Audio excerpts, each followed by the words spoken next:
Oke, hari ini kita kemarin kita selesai perjanjian baru. Hari ini kita masuk ke perjanjian lama dari Alkitab bergambar anak-anak.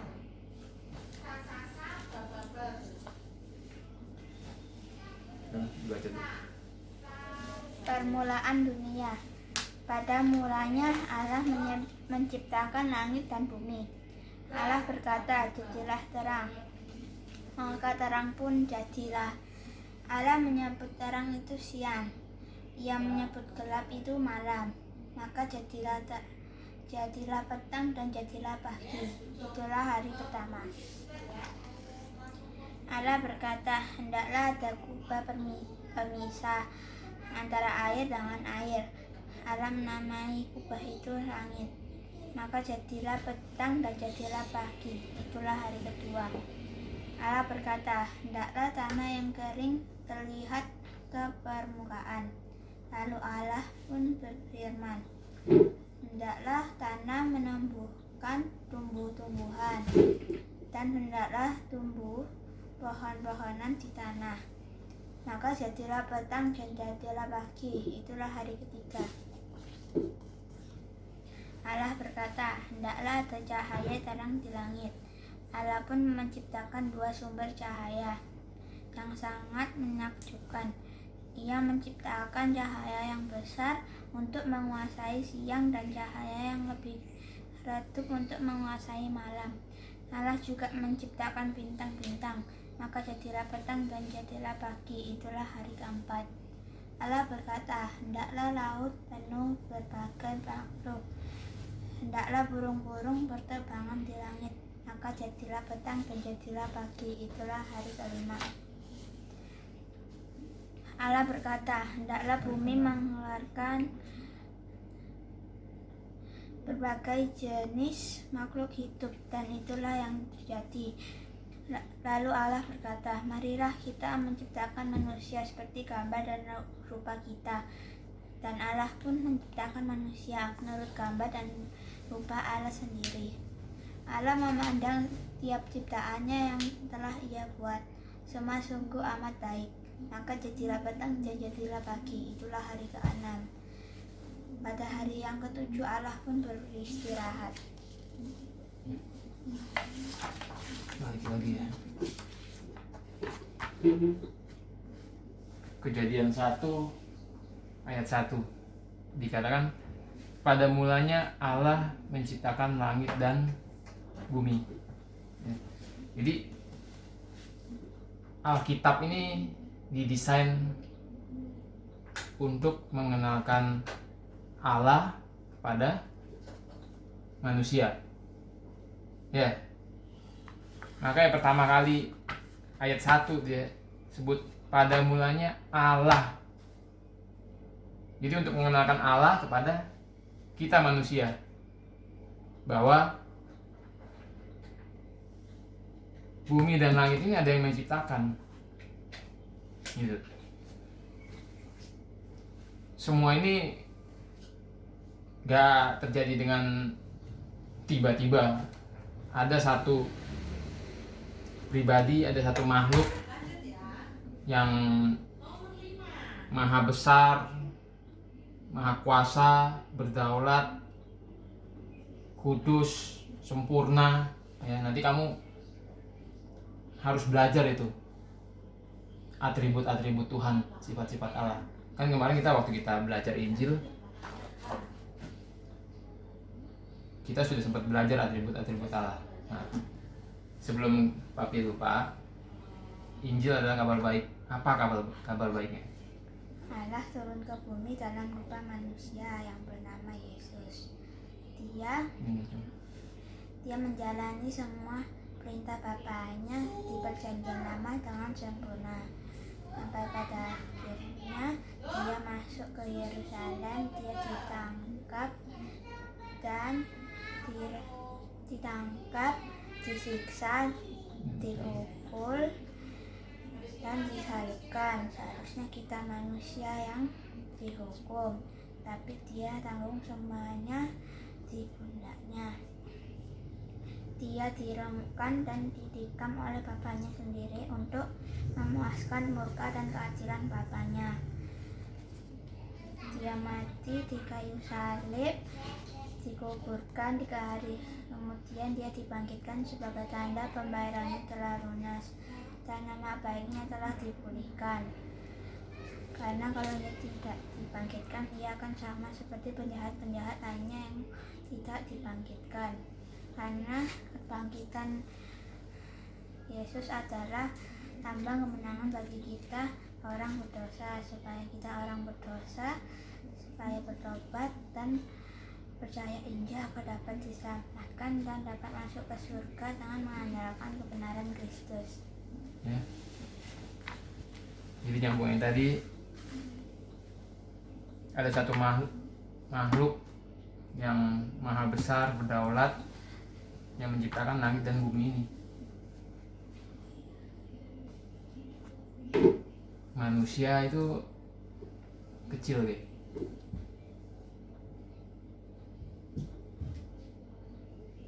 Pengenalan kita akan Tuhan itu sangat minim. Ngerti? Kalau kamu mau kenal Tuhan, itu hanya dengan seberapa sering kamu berdiam diri bersama Tuhan dan seberapa sering kamu berdiam bersama firman-Nya. Ngerti? Seberapa sering kamu baca firman, seberapa sering kamu belajar, seberapa sering kamu saat teduh sama Tuhan. Kalau kamu mau kenal Tuhan, karena pengenalan Tuhan itu hanya didapat melalui firman-Nya dan melalui pernyataan dari Tuhan sendiri. Dan Alkitab ingin, ya, Tuhan menyuruh nabi-nabinya dulu untuk menulis Alkitab supaya manusia kenal sama Allah. Di hari pertama dikatakan jadilah terang, ya. Padahal di sini matahari belum diciptakan, ya. Allah menyebut terang itu siang dan gelap itu malam. Aneh kan? Matahari itu baru diciptakan di hari keempat. Nah, tapi di hari pertama terang itu disebut siang, gelap itu disebut malam. Kenapa kok bisa ada terang padahal matahari belum diciptakan? Ya. Gampangnya itu gini loh. Sumber terang itu adalah Allah itu sendiri. Ngerti? Jadi Tuhan adalah sumber terang itu sendiri.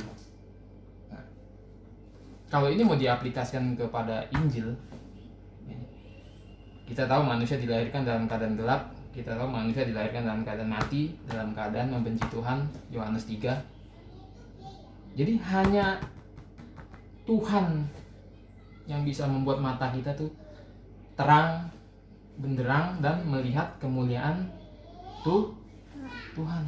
Kita manusia nggak bakal bisa mencapai Tuhan. Bahkan nanti di Kejadian 3 dikatakan manusia pertama jatuh dalam dosa. Itu tambah manusia nggak bisa mengenal Tuhan karena dihalangi oleh dosa. Di hari kedua dia menciptakan langit. Hari ketiga tanah yang kering terlihat permukaan. Hendaklah tanah menumbuhkan tumbuhan dan hendaklah tumbuh pohon-pohonan di tanah, maka jadilah petang dan jadilah pagi. Itulah hari ketiga. Ini juga aneh. Kalau kamu belajar, tumbuhan itu kan perlu sinar matahari. Betul. Tapi matahari sekali lagi diciptakan di hari ke-4. Ini bukannya Alkitab bertentangan dengan biologi ya? Bukannya bertentangan, tapi sekali lagi Bapak kasih tahu, Allah sumber terang, Allah sumber kehidupan. Jadi walaupun matahari diciptakan hari keempat, tapi sumber kehidupannya sudah ada dari awal. Ingat kemarin Yesus bilang, akulah Alfa dan Omega, yang awal dan yang akhir. Jadi di awalnya sumber kehidupan, sumber terang itu sudah ada. Ya. Jadi betapa kita manusia sangat membutuhkan Tuhan. Tapi sayangnya di Kejadian 3 manusia sudah jatuh dalam dosa dan kita nggak bisa mencapai Tuhan karena dosa itu. Jadi pengetahuan kita tentang Tuhan tuh tambah minim. Jadi sampai waktunya 2000 tahun yang lalu Tuhan itu datang sendiri ke dunia dalam rupa manusia. Disitulah manusia bisa semakin mengenal Tuhan. Kalau bukan Dia yang menyatakan diri sendiri, kita wis bablas kita. Ya. Hari keempat baru diciptakan matahari dan bulan, sumber-sumber cahaya. Ya, hari kelima laut penuh. Jadi Tuhan menciptakan di hari kelima itu burung dan makhluk laut.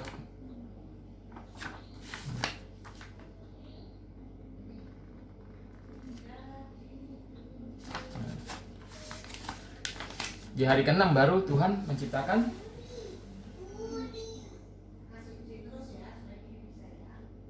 manusia. Jadi Tuhan menciptakan tanaman, termasuk buah-buahan, tanaman yang bisa dimakan semua, menciptakan matahari, bulan, bintang, menciptakan burung dan ikan, baru Dia menciptakan manusia. Jadi Tuhan itu, kita tuh punya Tuhan yang benar-benar terencana, benar-benar detail. Dia punya rencana, ya. Dia menciptakan semua kebutuhan manusia dulu, diciptakan sama Tuhan dari hari pertama sampai hari ke-6, baru Dia ciptain manusia. Coba bayangin kalau terbalik, ya. Jadi semua kebutuhan kita tuh dipenuhi dulu sama Tuhan.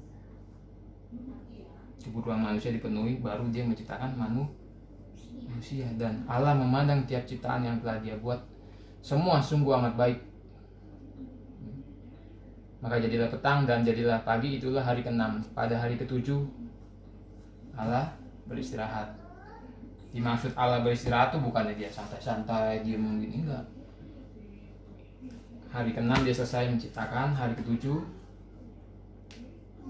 dikatakan Dia sudah selesai, maka Dia beristirahat. Tapi Dia nggak berhenti bekerja. Allah tetap memastikan semuanya, semua ciptaannya ini berjalan sesuai dengan kehendaknya. Ya. Ingat dulu Papi pernah cerita tentang matahari, bulan dan bintang. Ketika Dia ngomong sama matahari,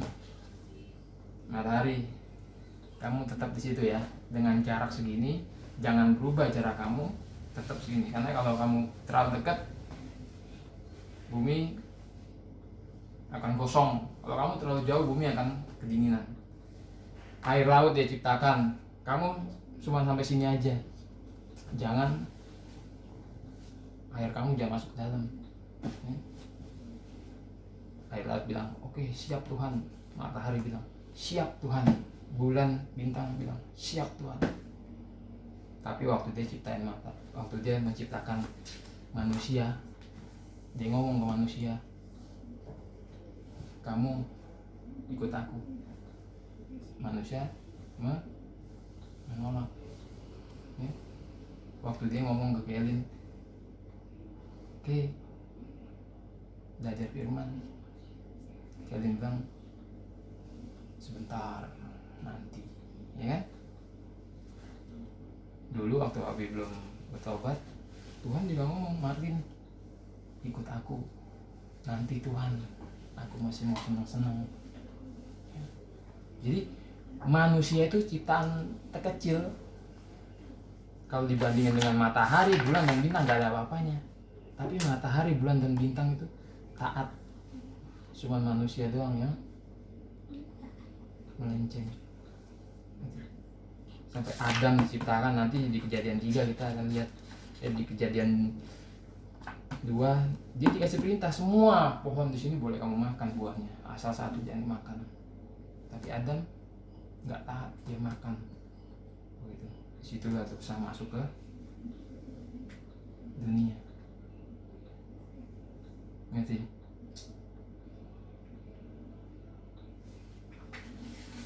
Betapa menyedihkan. Dan yang paling menyedihkan, dulu setelah ini keadaan malaikat sudah jatuh dalam dosa nih, ya kan? Nah, karena malaikat sudah jatuh dalam dosa, keadaan manusia waktu Tuhan menciptakan Adam, ini keadaan manusia ini paling dekat dengan Tuhan. Ngerti nggak kamu?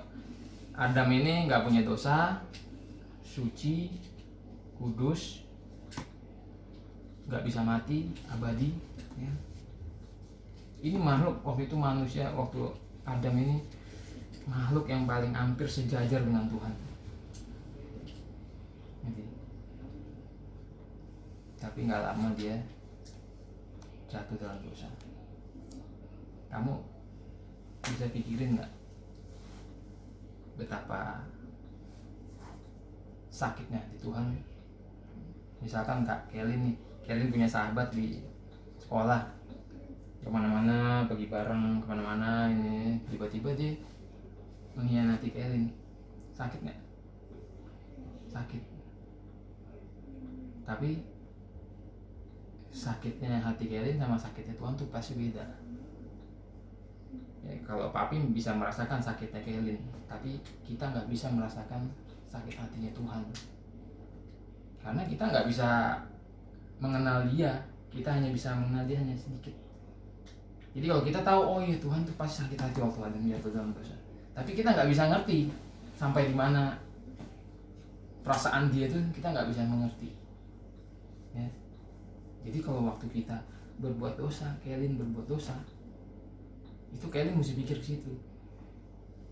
Kamu ngerti nggak sakitnya Tuhan waktu kita berbuat dosa? Gitu.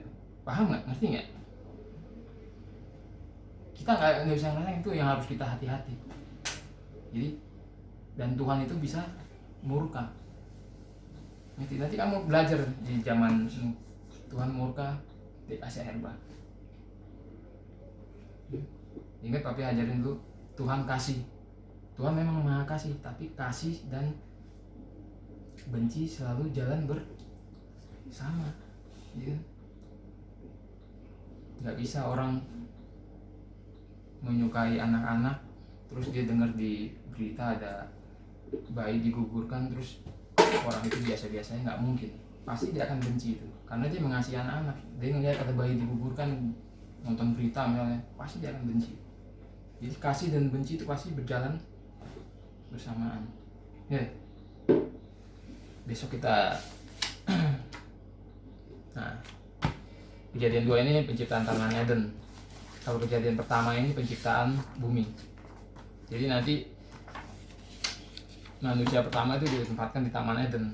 Nah, Tuhan mencipta ulang lagi. Besok kita belajar di sini. Ya, oke,